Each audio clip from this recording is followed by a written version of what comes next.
He was supposed to be here an hour ago. I'm calling him right now. We're figuring this out.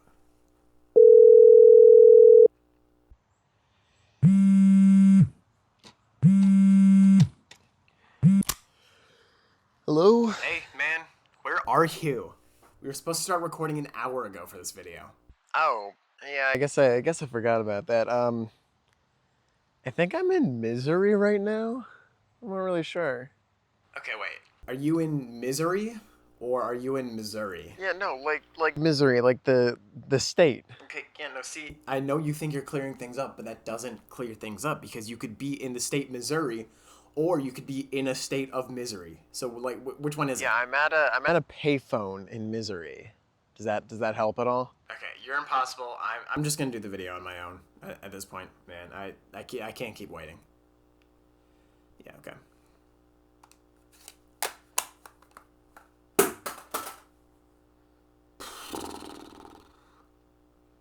That might have been the stupidest opening bit for any video I've ever done. Welcome to the channel.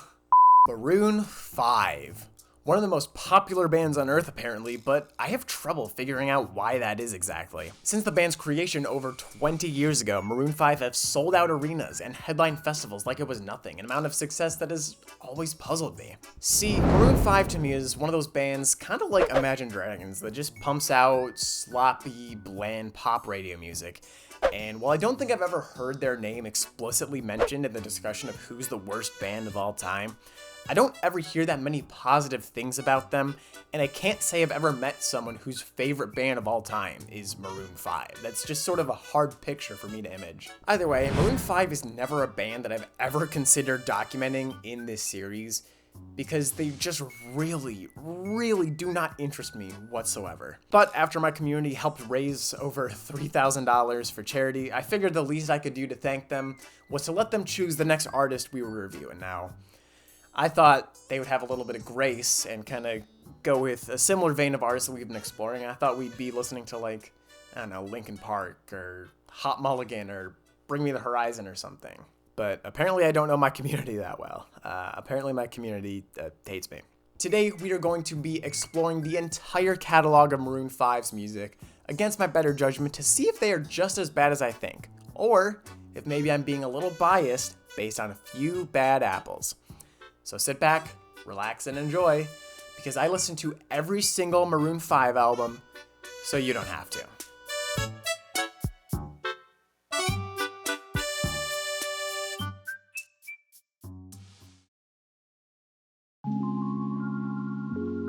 The members of this band assembled under the name Maroon 5 in 2001. The following year, their debut record, Songs About Jane, would be released to the public. This is an album I've heard a lot of hype on for several years, but it's never one that I've actually gone out of my way to explore. And now that I've actually taken the plunge and listened to it for the first time, okay, yeah, I get the hype now. Oddly enough, I wasn't so into this record on my very first listen, but every subsequent listen, every listen following that first time, has improved my feelings in some way, shape, or form. Every subsequent listen has me finding new details to admire, more songs to enjoy, and has left me wanting to come back to this record again and again and again. Just from this album, I can definitely see how Maroon 5 put themselves on the map as a name to look out for, and while I don't necessarily know how they maintain that fame over the years based on some of the music that's to come, Songs About Jane truly does feel like a timeless creation, and a knockout debut record at that. From front to back, Songs About Jane exhibits this timelessness with 0 skips, and that starts with the album's 5 singles: Harder to Breathe,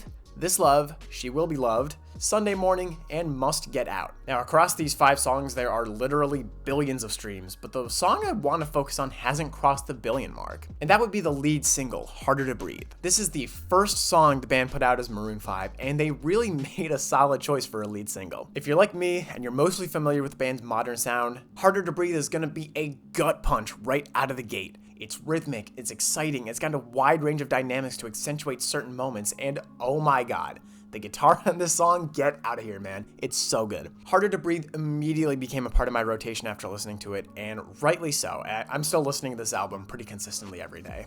Of the 5 singles though, the one I know best is This Love, the only track from Songs About Jane that I'd actually deliberately listened to in full prior to this video. Look, you know this one's good. Everyone does. Your mom probably likes this song. This Love has a catchy chorus with some pretty effective articulation from Adam Levine. It also serves as a pretty good follow-up to Harder to Breathe, keeping pacing flowing as Songs About Jane continues. And on top of that, the instrumentation of piano, guitar, and drums is blended incredibly. On the other hand, She Will Be Loved is a song that I wasn't very fond of until pretty recently. I don't know what happened between this song and future records to make Adam go from this somber and fluid performance to breathy and pitchy vocals, because he genuinely feels like a completely different singer on this song than he does in modern day. This is probably one of the few Maroon 5 songs that I could truly call beautiful. The mixing on the song is also incredible, and there isn't one element or instrument that overshadows anything else. The chorus does overstay its welcome a little bit in my opinion, and the bridge isn't anything special, but you can't deny the power this song has held over the last nearly 25 years.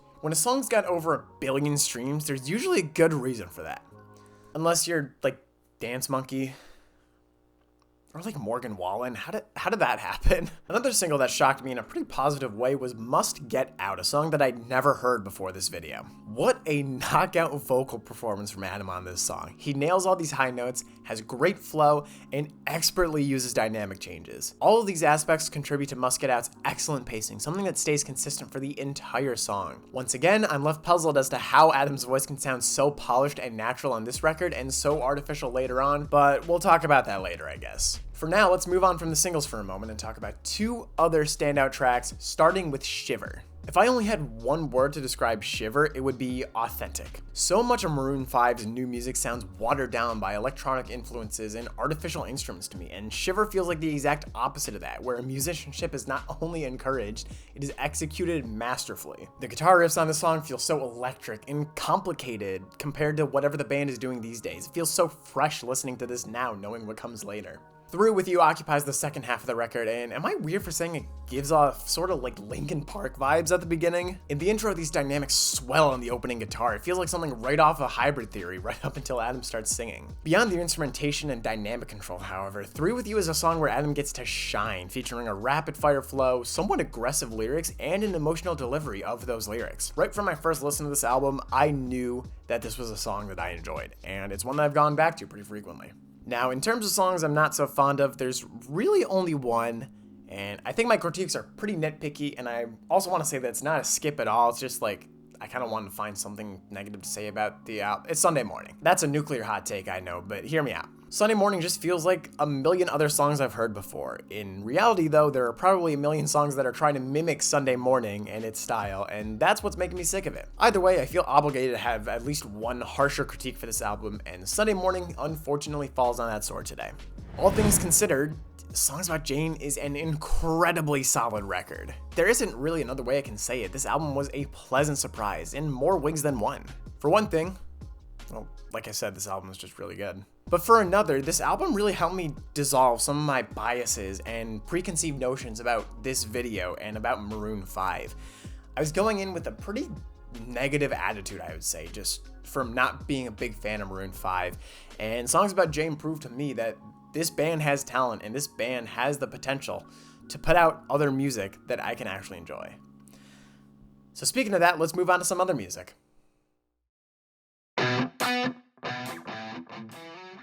It Won't Be Soon Before Long, Maroon 5's sophomore album, came out in May of 2007, right as I was finishing up first grade.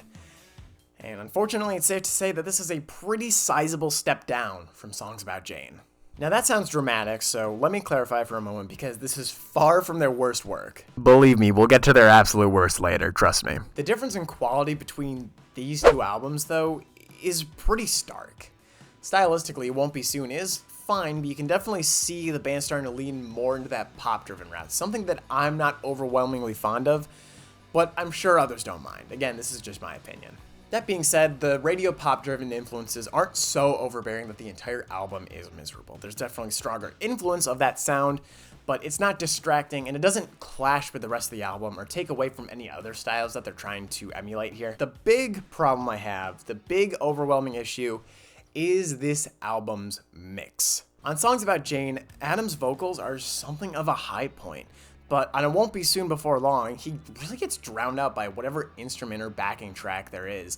And even when the instrumentals are more tame, his voice just ends up running a little quieter, which is a damn shame because I want to hear his voice. I want to understand what he's saying. I think I've whined for a bit long now, so let's actually move into some of the songs of the album, starting with its 5 singles. Makes Me Wonder, Wake Up Call, Won't Go Home Without You, If I Never See Your Face Again, and Good Night, Good Night. Right off the bat, this is a weaker bunch of singles compared to those from Songs About Jane, but they're not all horrible. Not all of them. We'll get to that later. One of those that shines, however, is Makes Me Wonder, the inaugural entry on the list of songs by Maroon 5 that I've heard a bunch, but never knew was Maroon 5. As far as lead singles go, while it is a step down from Harder to Breathe, it's still a pretty acceptable song, with a catchy chorus, a pumping instrumental, and it's paced pretty nicely. Once again, Adam's voice is getting overshadowed for the majority of the song, and the chorus sort of feels like it doesn't know what to do with itself for the second half, but I'm taking the W's where I can find them on this album, because if I don't, I'll implode. Staying with the singles for a moment, Wake Up Call is another one I've heard a bunch without realizing it was ever Maroon 5 singing. In any case, Wake Up Call feels like a very familiar and comfortable song, almost like a B-side from Songs About Jane with a stronger piano rock influence and song structure.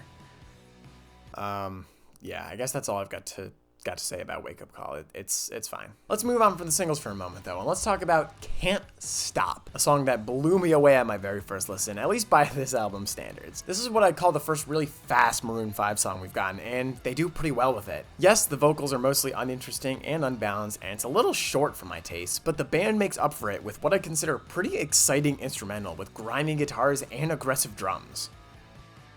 Alright. Well, that rounds out the positive things I have to say about this record.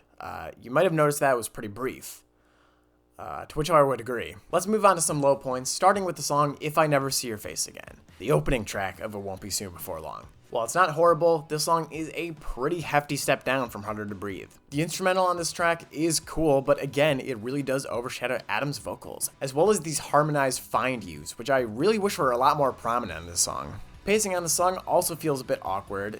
The song isn't even 3.5 minutes, but it feels like it's surpassing 4. It just really feels like it overstays its welcome. Little of Your Time is another song that it ended up not being too fond of. On paper, this is a song that I should really like, and I even found myself bopping my head along to most of it, but there are a few factors that bring it down a notch. The lyrics on the chorus feel pretty bland and unimaginative, and just as the song starts to get good, it's over.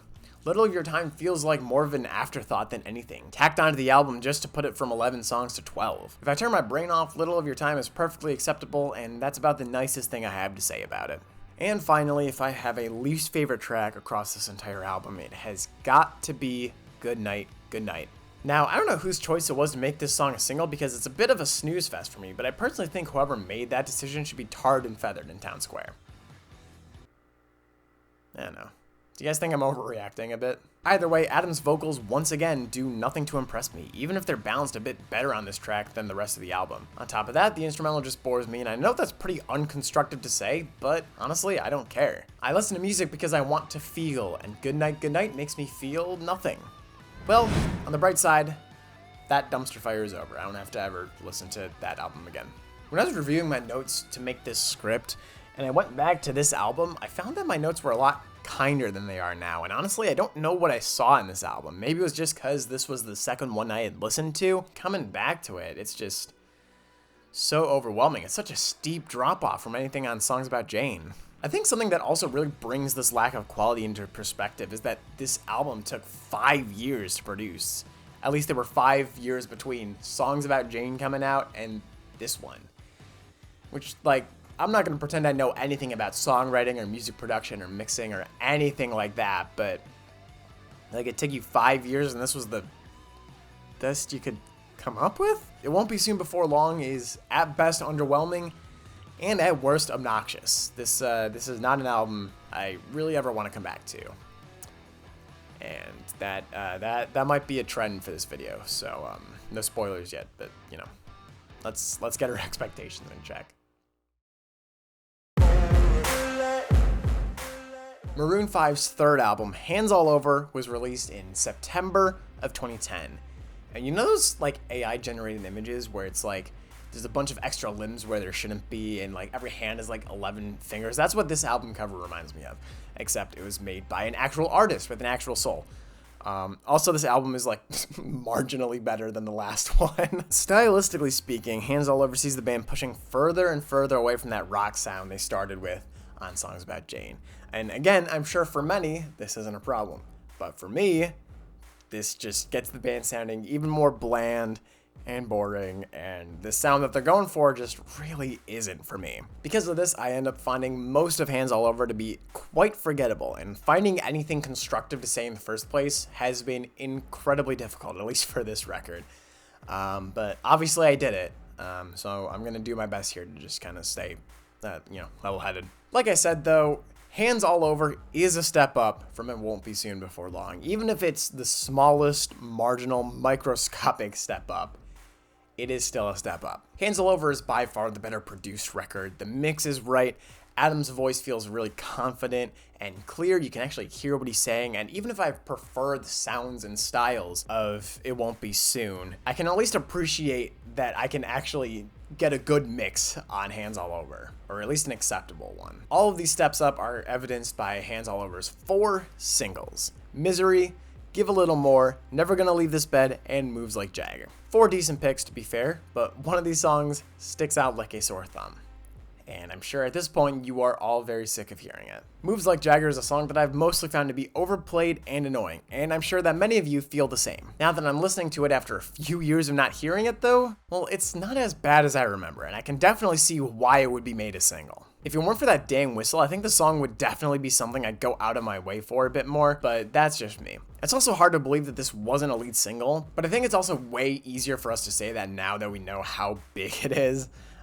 So I don't put much faith into that argument. The other single that I really gravitated towards was Never Gonna Leave This Bed. Yet another addition to the list of Maroon 5 songs that I didn't know the name of. Maroon 5 should just start putting more piano on tracks because these are the ones that really pop off for me. In this case, not only is the instrumental really polished, but Adam's vocal melodies are clean and catchy. It's so damn easy for this chorus melody to get stuck in my head, something that might normally annoy me but isn't so egregious in this case. There are certainly far worse Maroon 5 songs to get stuck in your head, let's just put it that way. Enough about the singles though, let's talk about Stutter, a track I found to be catchy and powerful to a T. There's a great balance between drums and piano across this entire song, and they feel symbiotic, like none of them overtakes the other, and they even play off of each other. Adam also has a pretty decent flow on this track, and while the subject matter isn't something that necessarily interests or excites me, the instrumental is at least something that I can turn my brain off and bop my head to.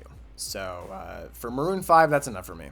As far as better written, emotionally charged songs go, I found How to be incredibly powerful. This is yet another great piano rock song with some more modern Maroon 5 influence. Lyrically speaking, the song is on the simpler side, but I almost view that as a strength, as a lack of words. Every time Adam Levine cries out the word how in the chorus, it feels like he's unable to muster any other words to explain what emotions he's having. So while the lyrics are simpler, it works in the context of the song. How just works. And finally, we cannot talk about Hands All Over without talking about No Curtain Call, a bold and grandiose track to close off the record. I wasn't expecting something this theatrical, to be totally honest. I didn't think Maroon 5 had it in them to make something like this, but I was apparently dead wrong. It's almost reminiscent of something from like Mariana's Trench or AJR with how over the top it feels at times. Once again, the lyrics are nothing special, but the backing instrumental and Adam's vocal performance are enough to make this a somewhat compelling song.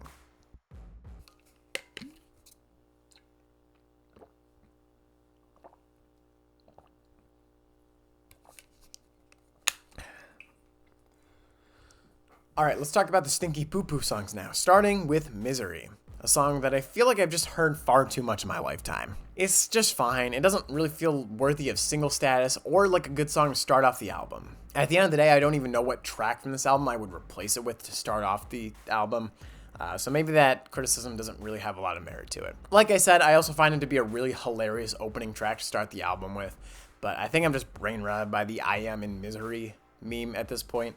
So once again, I don't put much merit in that argument. The other song that I had a blatantly, overwhelmingly negative experience with was the title track, Hands All Over, which is a shame because Well, it's the title track. What sucks is that I really want to enjoy this song, but I feel like it just lets me down more than anything. Hands All Over has a cool rock sound with good pacing and build-ups from start to finish, but it never feels like we hit that release of pressure and energy that we're always building up to. The song just feels like it fizzles out by the end instead of rewarding us for sticking out the song's 3 minutes. It doesn't feel like it's worth it to listen to this song. And again, while the remainder of Hands All Over isn't blatantly terrible, it definitely leaves a lot to be desired. Most of the tracks on this album feel insignificant and forgettable to me, most notably Don't Know Nothing, I Can't Lie, Get Back in My Life, Just Feeling, and Last Chance, among many others. Even with my praises of Hands All Over, you might have noticed something odd, and that's that I ignore the songwriting of Maroon 5 quite a bit. Now look, I don't need insane English degree levels of lyricism to get me off, but so far most of Maroon 5's songwriting feels very shallow and surface level. It feels very elementary school. It doesn't feel like they ever expand on ideas more than kind of overplayed themes, if that makes sense. And again, while it is a step up from It Won't Be Soon Before Long, Hands All Over is also a step away, further from that rock sound that they started with on songs about Jane and Choice that I think has been only a disservice to the band over the years. It's safe to say at this point, we're overdue for a listenable album, and thankfully, Maroon 5 delivered on that desire.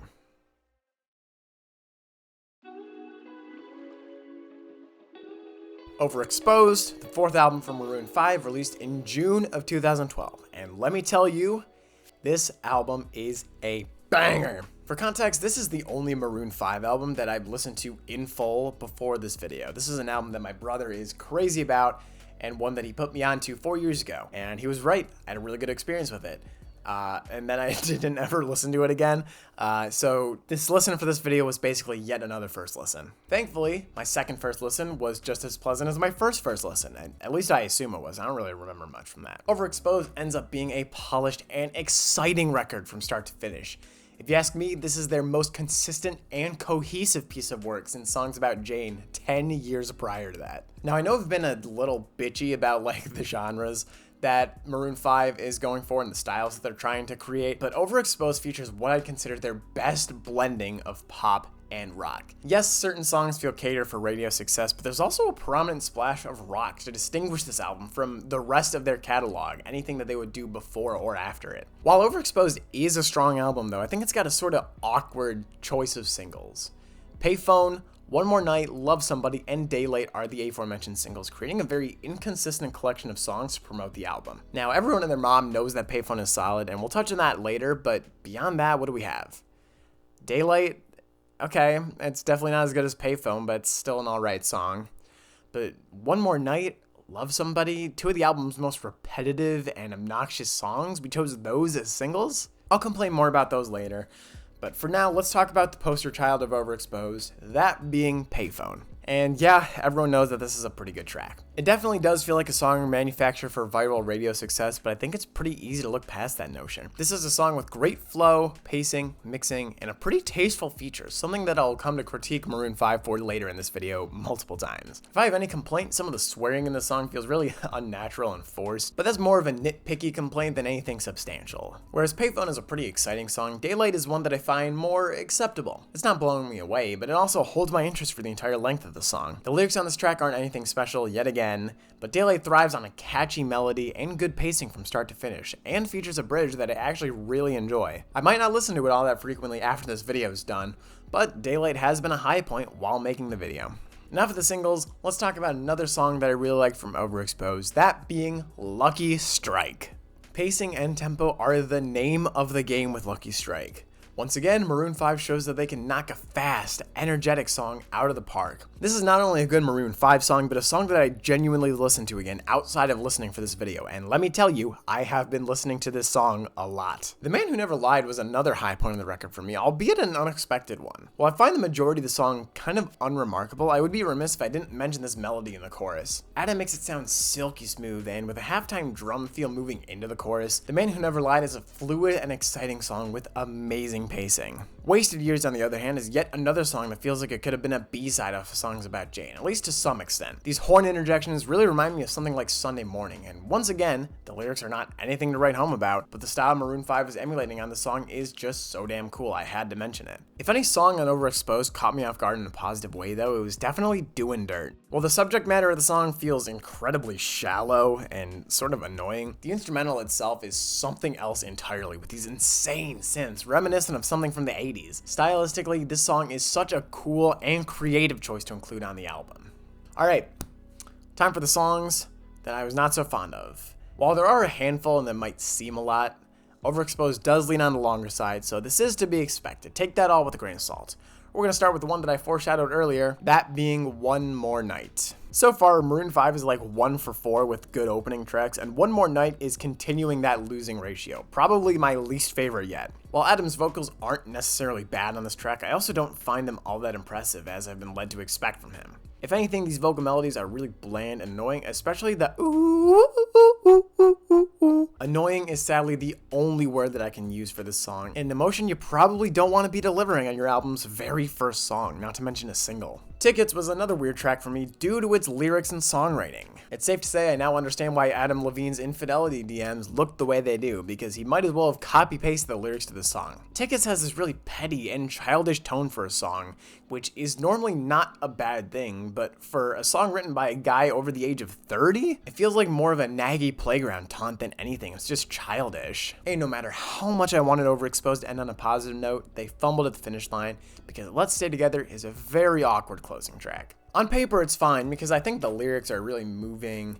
and promising, but Adam's vocal performance sounds so lazy and sloppy on the song, something that I think really undercuts the serious claims of faithfulness and love that he's written. And of course, like its predecessor, Overexposed has its fair share of dud tracks, including Love Somebody, Lady Killer, and Fortune Teller, but this is also where I'd like to note that not only does Overexposed feature less duds, but its duds are also a step up above those on Maroon 5 albums past. I know I dug into Love Somebody earlier pretty bad, but I'll take that song any day over Misery. I don't normally go out of my way for this artist, but if I had to listen to Maroon 5, I wouldn't be too upset putting on this album. Overexposed is a lot more solid than I remember it being, featuring some pretty acceptable lows alongside some of Maroon 5's highest highs since Songs About Jane. And you gotta admit, that's pretty cool.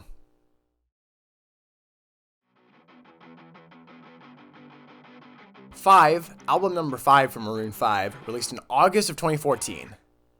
Trust me, I tried to squeeze in one more 5 in there. I couldn't make it happen. 5, 5, 5, 5, 5. Going into this album, my expectations were admittedly rock bottom. You see, there's one song on this album, one song that I hate with nearly every fiber of my being, one song that has biased me from ever giving this artist the benefit of the doubt ever again for years. There are few songs that I hate more than this particular song. So what's the verdict now that I've listened to it? Was it really as bad as I was expecting?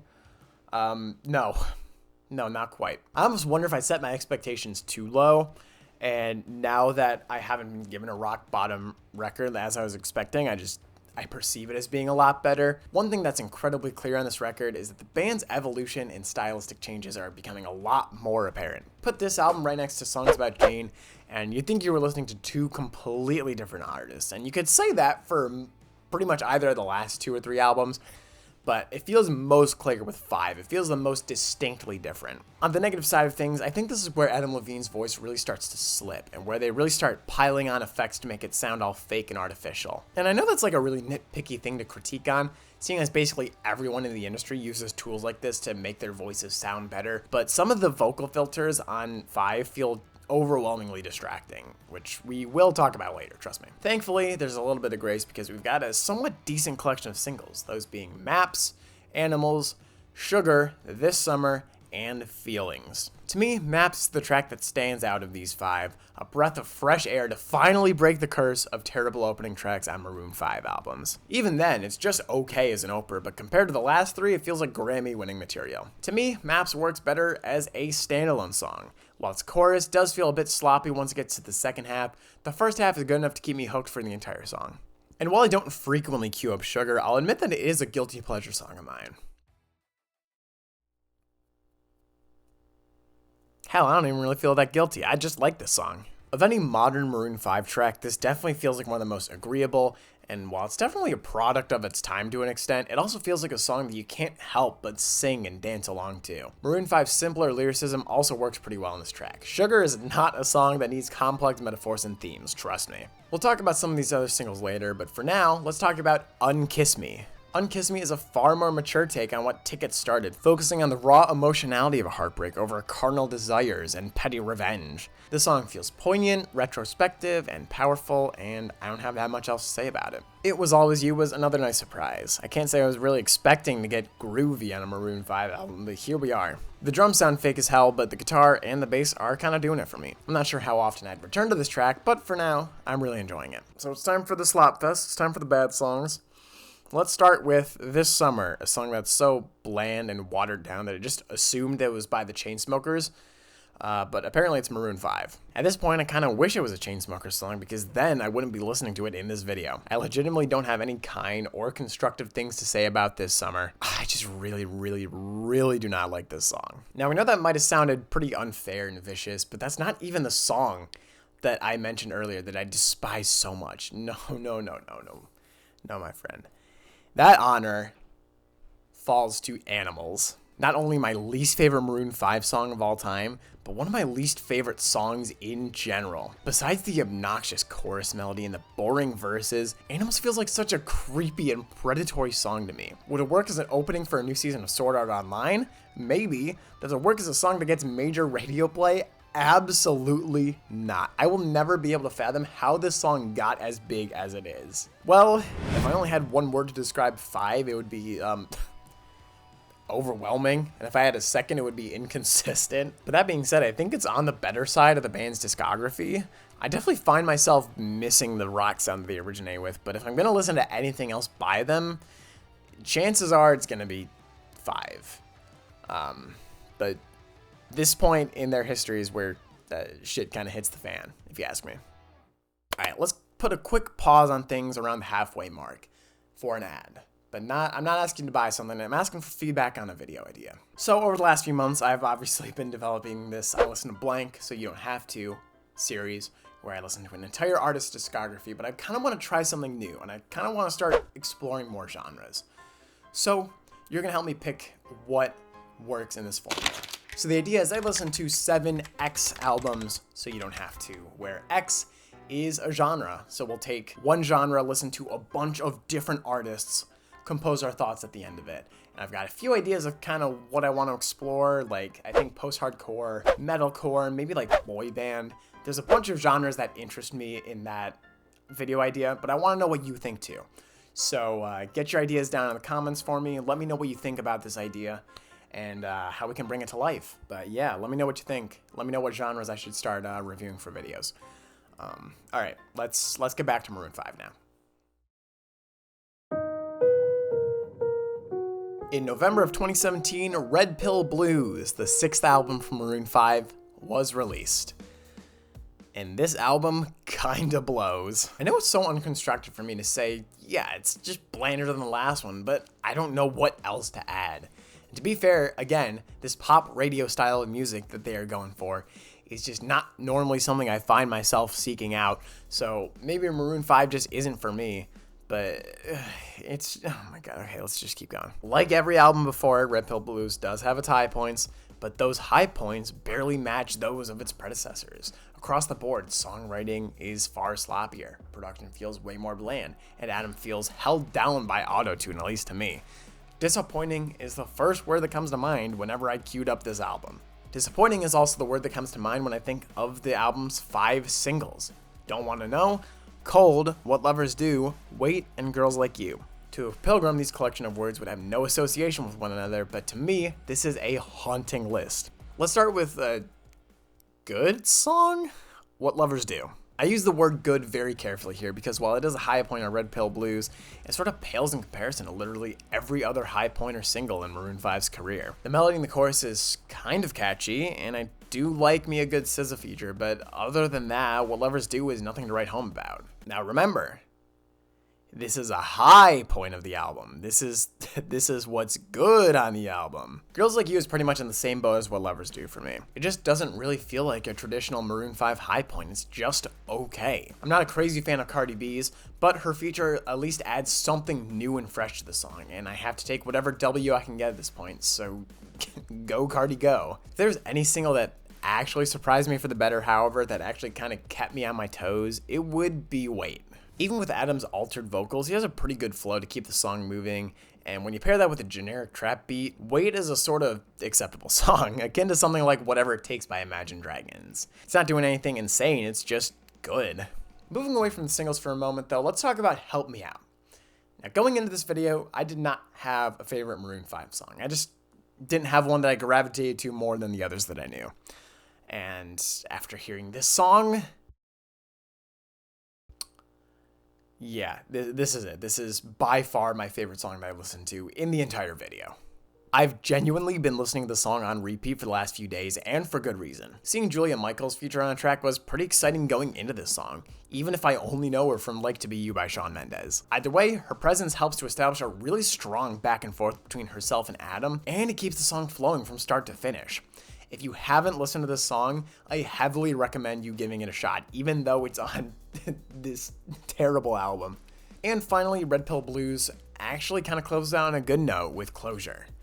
Now, the first 3 minutes of the song aren't really anything to write home about. What I'm talking about is the last 8.5 minutes. Yep, this track is over 11 minutes long, and the majority of that time is instrumental. To me, it's so cool to picture the band just jamming out in the studio for the entire length of the song. By far, this is the band's coolest closing track in a really long time. Okay, so we've got some crap to talk about now.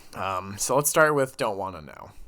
I actually used to be a pretty big fan of this song when I was in high school, and honestly, I cannot tell you why. Don't Wanna Know is, at its best, incredibly boring, and at its worst, borderline obnoxious. All this weird electronic scatting just doesn't do it to me. All the vocals feel really flat and lifeless, but the biggest crime of all, what a waste of a Kendrick Lamar feature. Of any song you could get Kendrick on, this is the one we went with. And to be fair, Kendrick's totally fine on this song, but man, just imagine what we could have had. Whatever curse Maroon 5 broke with Maps on 5 has immediately been reversed on Red Pill Blues, because Best For You might just be my least favorite opening track on any Maroon 5 album yet. While I can sort of appreciate an opening track that I haven't heard before or isn't a single, Best For You is a little brutal. The lyrics of the song feel incredibly surface level, especially once the chorus hits and it's just the same thing repeated over and over again. Overall, Best For You is an underwhelming start to Red Pill Blues, and it does a really poor job of setting the tone for the album. Unless the tone that they were trying to establish was, the garbage can in my garage. In a similar vein, Who I Am is another song that I really want to be able to get behind, but no cigar. While there are a lot of elements that I really enjoy in the song, including the spoken intro and the melody in the chorus, the backing instrumental is just far more distracting than anything. On top of that, Lunch Money Lewis's feature feels a bit awkward and misplaced on this track. Okay, so that's yet another album that I literally never want to listen to again, and I didn't think it could possibly get worse from here, but there are still 2 more albums to get through, and yeah, I was dead wrong. It can get worse. 2021 saw the release of JORDI, Maroon 5's 7th studio album, and it gets its name from and is dedicated to Jordan Feldstein, who is a childhood friend of Adam Levine's and longtime manager of Maroon 5. He passed away in 2017. Right off the bat, there's something odd that I noticed about JORDI. This is one feature-heavy album. Now, I love a good feature as much as the next guy, and they're often something that we all look forward to on an upcoming release, because it's really exciting to watch your favorite musicians collaborate, or to even expose yourself to a brand new artist through a feature. But just look at this track list. Of JORDI's 11 songs, 6 have features, and that's not even counting 3 deluxe tracks, which are also features. More than half of this album are features. Again, I love a good feature here and there, and it feels like a really kind of nitpicky thing to complain about, but I'm not listening to an album for the features entirely. I'm listening for the artists themselves. As a hypothetical Maroon 5 fan, I should be excited for this project because of Maroon 5 as a band, not because of who is on this album. So while there may be a lot of features that I enjoy as individual songs, I don't know how much I love them as Maroon 5 songs, as a cohesive album of songs. Anyways, that's enough complaining for now. Let's talk about JORDI's 4 singles, those being Memories, Nobody's Love, Beautiful Mistakes, and Lost. And I don't even know where to start. These are probably my 4 least favorite singles yet. I legitimately can't find anything positive to say about any of these 4 songs.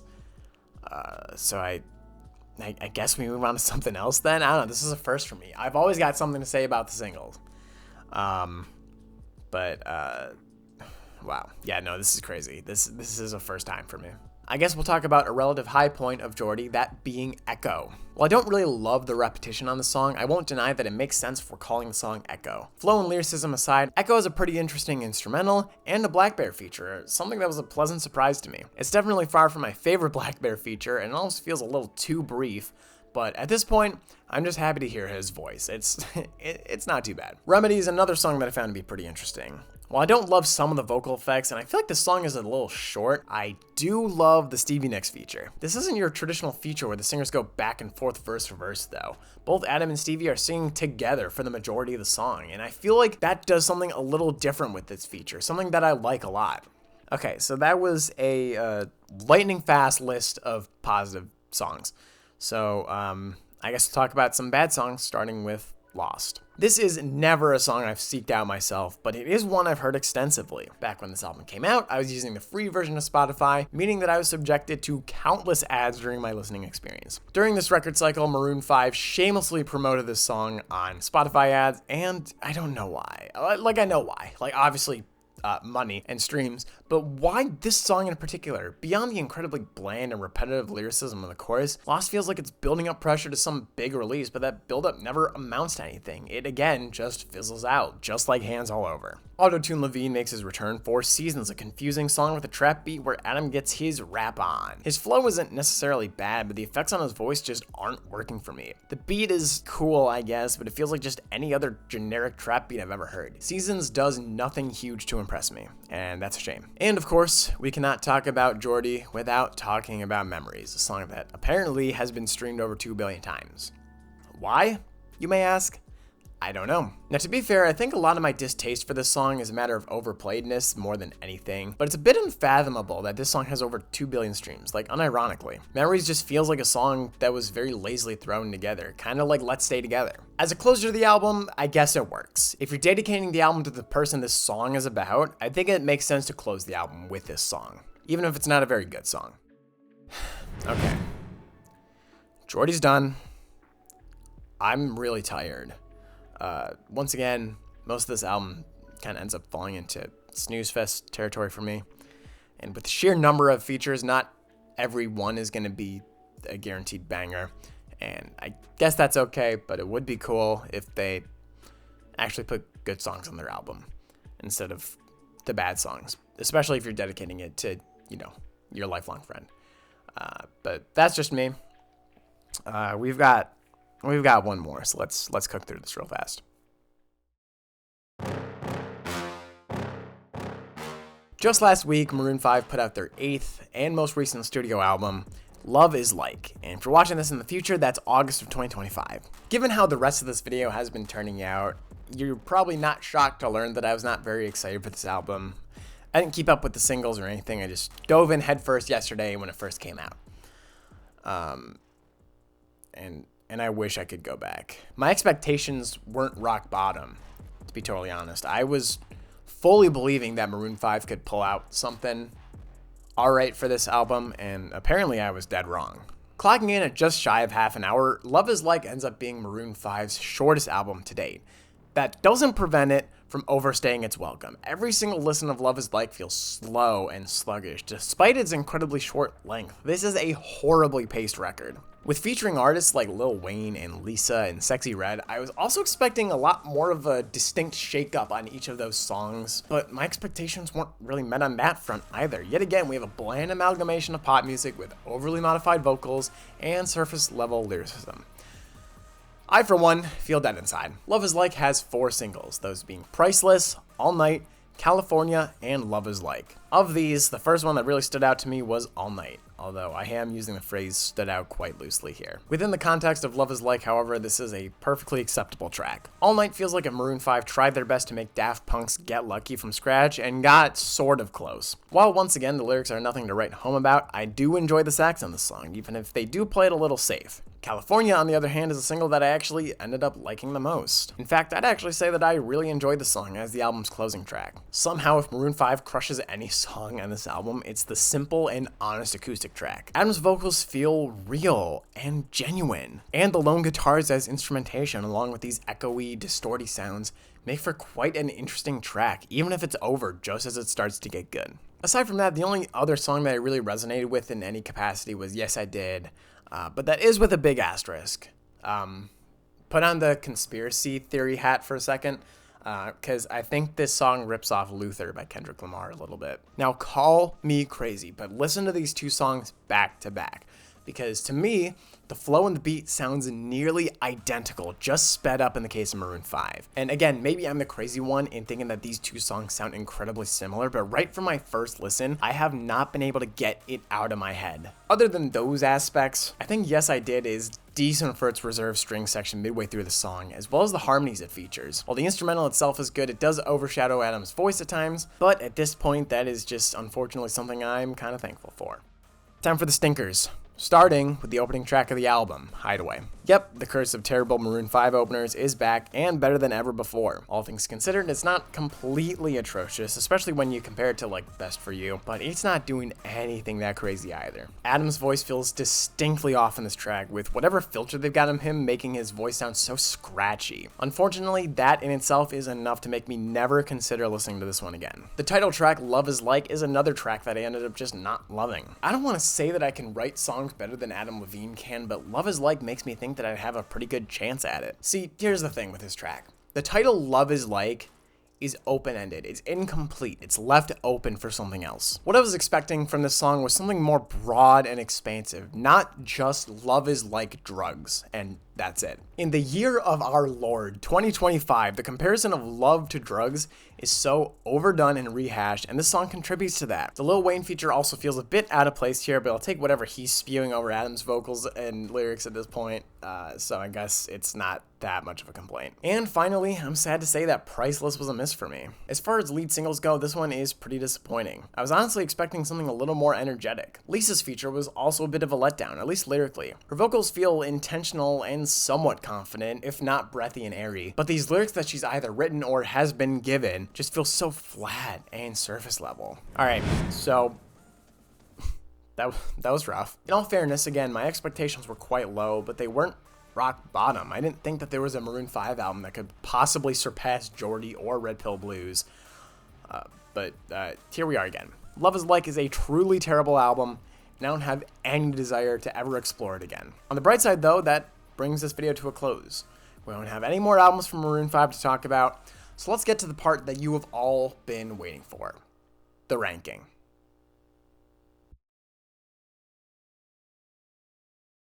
What the hell is Kara's Flowers? Before Maroon 5 was Maroon 5, they were a band called Kara's Flowers.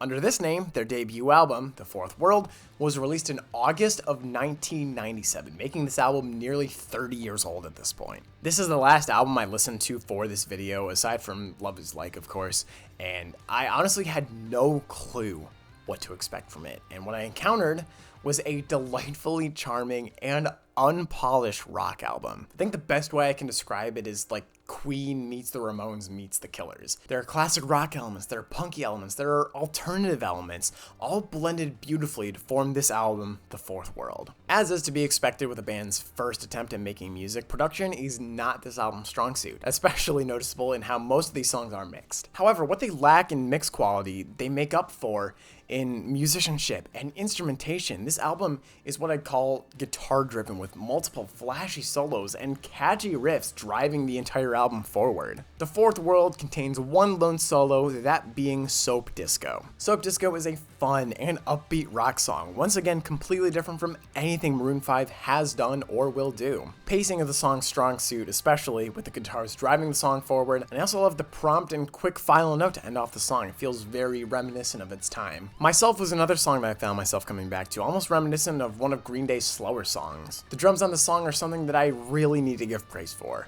Ryan Dusick's drumming on this feels so creative and exciting for the entire song. On top of that, the entire band manages their dynamics so well, balancing with one another to swell and back off as needed. These choices with the dynamics add a lot of great moments to build pressure across the entire song. Loving the Small Time is probably my favorite track off the record. I wasn't expecting a pop-punk adjacent track, but the song scratches that itch, almost reminding me of like Jay-Z Ray by All Time Low or Hit or Miss by Newfound Glory. If I've got any complaint, the song doesn't really play around with dynamics as much as I would like it to, but that's really just the biggest nitpick at the end of the day. This is a song that I will certainly be returning to in the future. A few tracks after that, we run into Sleepy Windbreaker, which starts things off on the slower, more reserved side, before diving into yet another exciting rock instrumental. This feels like a song I'd hear on the beach. It just feels so sunny and exciting with how upbeat it is. Once again, this is another brilliantly paced song, not only working as a single song, but also assisting the album's entire flow. And finally, let's talk about My Ocean Blue, a song about a girl named Jane.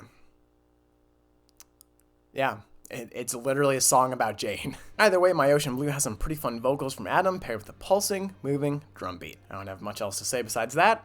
It's just a solid song. I use the term pleasant surprise a lot in my videos, and this album feels like the most valid example of that phrase. The Fourth World was an incredibly pleasant surprise, and I know that I'll be returning to check it out sometime soon, but that's not right now.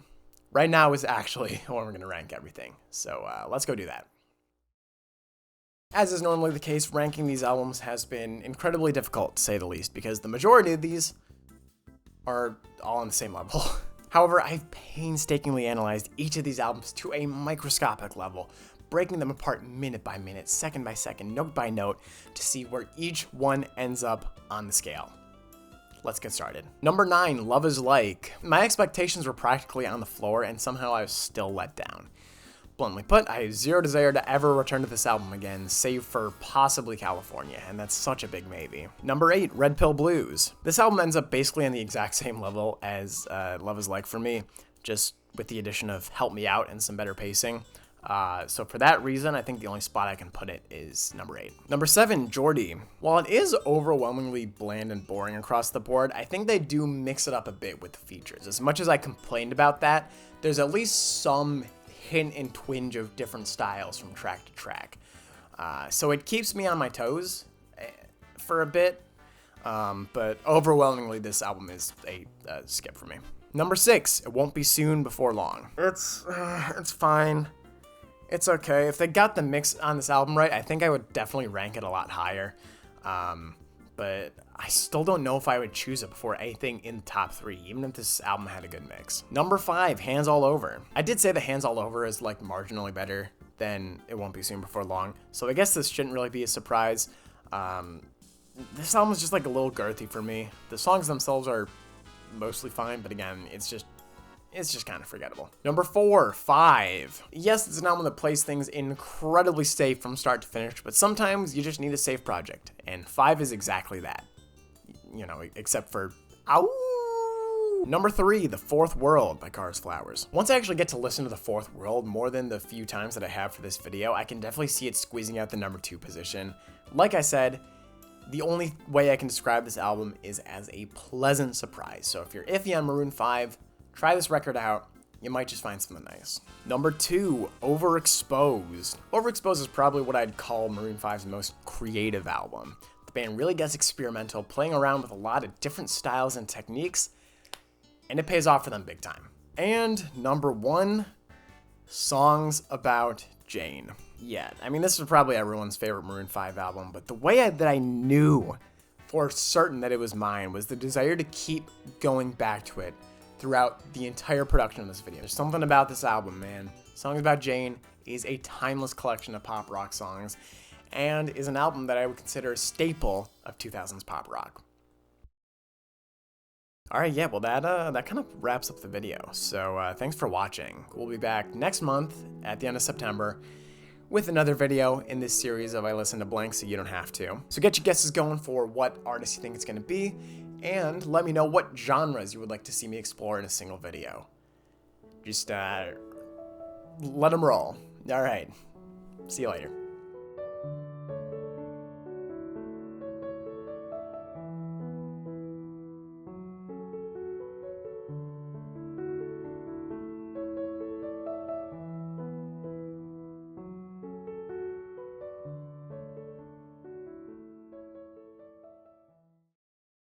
I don't know if you noticed, guys, but this isn't even a real cell phone. That's just some of the production value we're bringing to this here YouTube video.